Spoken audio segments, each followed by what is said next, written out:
નમસ્કાર મિત્રો, Gujarat blind YouTube channel પર વણઝારા પુષ્પક.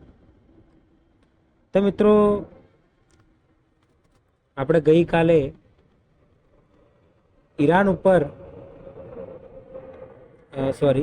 ઉત્તર પશ્ચિમ ભારતના રાજ્યો અને કઈ રીતે ઈરાની શાસકોએ આપણી રાજકીય પરિસ્થિતિનો લાભ લેવાનો નિર્ણય કર્યો, બરાબર, એ બધાની ચર્ચા આપણે કરી.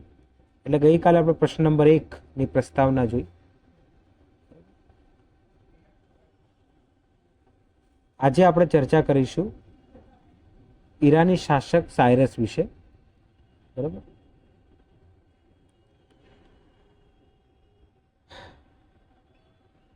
ઈરાની શાસક સાયરસ જે હતો મિત્રો, એનો સમયગાળો હતો ઈસવીસન પૂર્વે 550 થી ઈસવીસન પૂર્વે 528.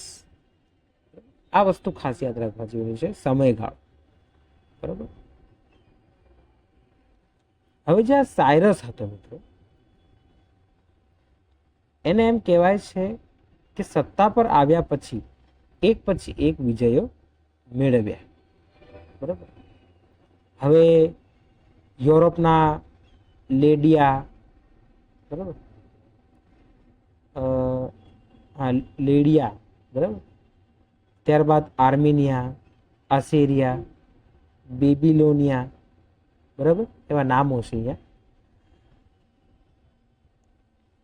બેટ્રિયા, બરાબર, એવા એક પછી એક યુરોપના પ્રદેશો એને જીતી લીધા, બરાબર. હવે જે આ સાયરસ હતો, એને આ બધા પ્રદેશો જીતી લીધા, એટલે હવે એને શું વિચાર્યું કે ચાલો હવે આપણે ભારત ઉપર આક્રમણ કરીએ. હવે મિત્રો, જે ગ્રીક ઇતિહાસકારો છે એવું કહે છે કે ભાઈ જે સાયરસ છે એને ભારત ઉપર આક્રમણ કર્યું હતું, પરંતુ તે કાબુલની ખીણની પૂર્વ તરફ પોતાની સત્તા સ્થાપી શક્યો નહોતો, બરાબર, પોતાની સત્તા નહોતો સ્થાપી શક્યો. હવે જે અહીં ગ્રીક ઇતિહાસકાર હેરોડોટ્સ એક વાત કરે છે કે જે સાયરસ હતો,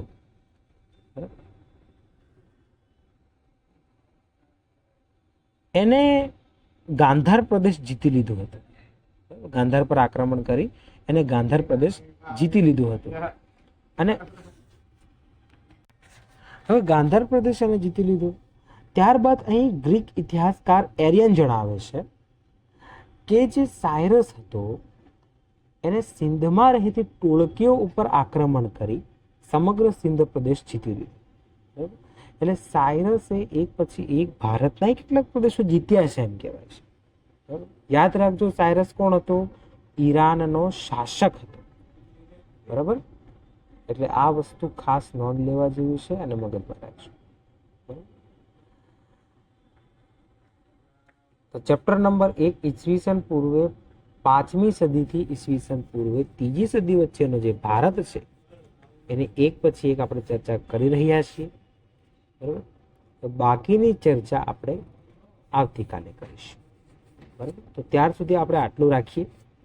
નેક્સ્ટ વિડીયોમાં મળીએ તા, બરાબર. અસ્તુ. જય હિન્દ, જય ભારત, જય જય ગરવી ગુજરાત, બરાબર.